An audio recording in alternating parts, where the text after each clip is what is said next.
जय श्री राम दोस्तों, मैं हूं उत्कर्ष। आपका स्वागत करता हूं आपके यूट्यूब चैनल में। आशा करता हूं आप सभी अच्छे होंगे और इन्वेस्टिंग कर रहे होंगे।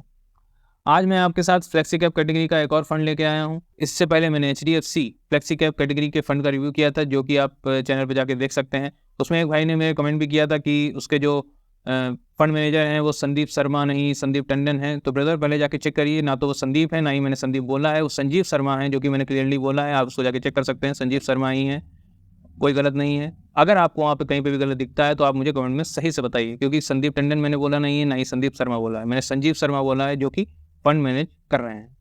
तो बढ़ते हैं हम आज के अपने फंड की तरफ, जो कि आज हमने रखा है फ्लेक्सी कैप कैटेगरी का Parag Parikh flexi cap fund direct growth plan. इसको अगर हम बात करें तो ये मई 2013 से शुरू हुआ है। 10 साल कंप्लीट हो चुके हैं इस फंड को। ये मुझे काफ़ी पसंद है ये फंड। इसने इतने कम समय में अच्छा रिटर्न अपने इन्वेस्टर्स को दिया है और लगातार अच्छा रिटर्न ये देता चला आया है। तो इसको हम सही से आज एनालाइज करेंगे, सही से रिव्यू करेंगे और जानेंगे कि क्या इस फंड में इन्वेस्ट करना अब सही है या नहीं।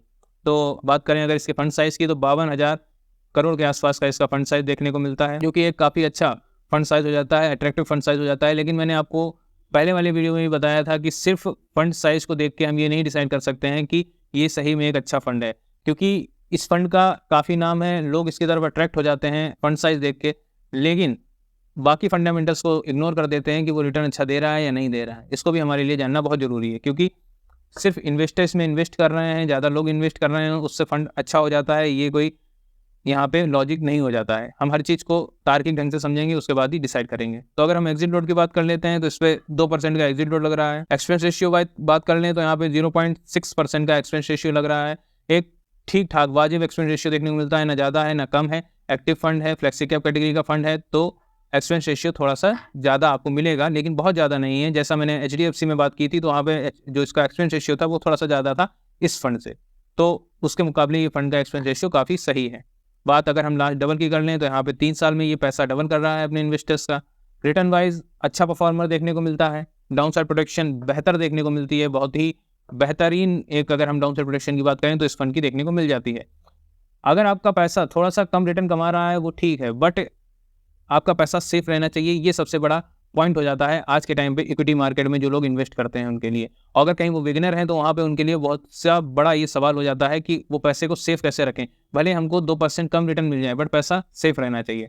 तो उसके मुकाबले हम अगर डाउन साइड प्रोटेक्शन इसकी देखते हैं तो वहाँ पे बहुत ही अच्छी देखने को मिलती है और आपको इंडेक्स फंड से अच्छा रिटर्न इससे मिल जाता है। इंडेक्स फंड का क्या है कि वो जिस तरीके से इंडेक्स परफॉर्म करेगा उस तरीके से ही फंड परफॉर्म करता है। वहाँ पे आपको इसमें थोड़ा सा ज़्यादा रिटर्न देखने को मिल जाता है और एक अच्छे डाउन साइड प्रोटेक्शन के साथ। कितने सीएजीआर से ये आपका पैसा बढ़ा रहा है उसको भी जान लेते हैं। 1 साल में 35.93%, 3 साल में 23.29% और 5 साल में 23.68% के सीएजीआर से आपका पैसा ग्रो कर रहा है, जो कि एक अच्छा नंबर हो जाता है आपके पैसे को ग्रो करने का। बात कर लेते हैं रोलिंग रिटर्न की, क्योंकि बिना रोलिंग रिटर्न के हम ये समझ नहीं सकते हैं कि ये फंड वाकई में अच्छा है, डाउन साइड प्रोटेक्शन में हमें कितना रिटर्न दे सकता है। ये सब चीज़ें हम रोलिंग रिटर्न के द्वारा ही एक अंदाजा लगा सकते हैं। तो 1 साल में 17.3, 3 साल में 17.3 और 5 साल में 19.3% का यहाँ पे रोलिंग रिटर्न देखने को मिलता है। मतलब आप अगर इसमें लॉन्ग टर्म के लिए इन्वेस्ट करते हैं तो आपको 5 साल में 19% का रिटर्न देखने को मिल जाता है, जो कि एक काफ़ी अच्छा रिटर्न हो जाता है डाउन साइड प्रोटेक्शन में भी अगर हम देखें तब। और आप इससे इतना रिटर्न एक्सपेक्ट कर सकते हैं। एक अच्छा फंड रोलिंग रिटर्न यहाँ पे दिखाता है ये। बात कर लेते हैं इसके शार्प रेशियो की, तो शार्प रेशियो इसका 1.53 का देखने को मिलता है, जो कि एक अच्छा शार्प रेशियो हो जाता है। यानी रिस्क मैनेजमेंट काफ़ी अच्छा है फंड का। और रिस्क मैनेज कौन करता है, आपके पैसे को कौन मैनेज कर रहा है, उसकी बात आती है फंड मैनेजर पे। तो हम फंड मैनेजर को भी जान लेते हैं यहाँ पे, इसमें कौन कौन से फंड मैनेजर आपके पैसे को यहाँ पे मैनेज कर रहे हैं। तो सबसे पहले बात करते हैं तो उसमें राजीव ठक्कर 2013 जब से ये फंड शुरू हुआ है तब से ये इसके साथ जुड़े हुए हैं, जो कि एक अच्छी बात हो जाती है। राज मेहता 2016 से इसके साथ जुड़े हुए हैं। मानसी कारिया 2023 में इसके साथ जुड़ी हैं। रौनक ओंकार 2013 से जुड़े हुए हैं और रुकुन तारा चंदानी 2022 से इसके साथ जुड़े हुए हैं। तो यहाँ पे अगर हम सबसे सीनियर की बात कर लेते हैं तो वो राजीव ठक्कर हो जाते हैं, उसके बाद राज मेहता हो जाते हैं, रौनक ओंकार हो जाते हैं, जो कि काफ़ी लंबे समय से इस फंड को मैनेज कर रहे हैं और एक अच्छा रिटर्न प्रोवाइड करके अपने इन्वेस्टर्स को दे रहे हैं। और इस फंड ने लगातार अच्छा रिटर्न भी दिया है अपने इन्वेस्टर्स को। हर एक पॉइंट मैंने आपको क्लियर कर दिया है और ओवरऑल इस फंड में मुझे कोई नेगेटिव पॉइंट अभी नहीं दिखा है जो मैं यहाँ पे डिस्कस कर सकूँ। मुझे सारी चीज़ें अच्छी दिखी हैं, expense ratio wise, fund managing wise और इसका फंड साइज वाइज और एग्जिट लोड। ओवरऑल सब चीज़ें सही हैं। एग्जिट लोड कहाँ पे, अगर आप कहेंगे एग्जिट लोड यहाँ पे थोड़ा ज़्यादा लग रहा है, तो एग्जिट लोड आपको कहाँ पे इफेक्ट करेगा, जब आप इस फंड से एग्जिट करेंगे उस टाइम लिमिट से अंदर जो टाइम लिमिट फंड में दी गई है लेकिन अगर आप इस फंड में लॉन्ग टर्म के लिए इन्वेस्ट करते हैं तो आपको कोई भी प्रॉब्लम नहीं होने वाली है एग्जिट रूट को लेके। और जब भी आप किसी भी फंड में इन्वेस्ट करें तो लॉन्ग टर्म को लेकर इन्वेस्ट करें, अच्छी वेल्थ क्रिएट करने के लिए ही इन्वेस्ट करें, क्योंकि शॉर्ट टर्म में आपको कोई भी ना कंपाउंडिंग का फायदा मिलने वाला है, ना ही रोलिंग रिटर्न का फायदा मिलने वाला है, ना ही वो CAGR से जो आपका पैसा ग्रो होगा वो भी आपको इसमें नहीं मिलने वाला है। इसीलिए हमेशा लॉन्ग टर्म विजन लेके ही इन्वेस्ट करें।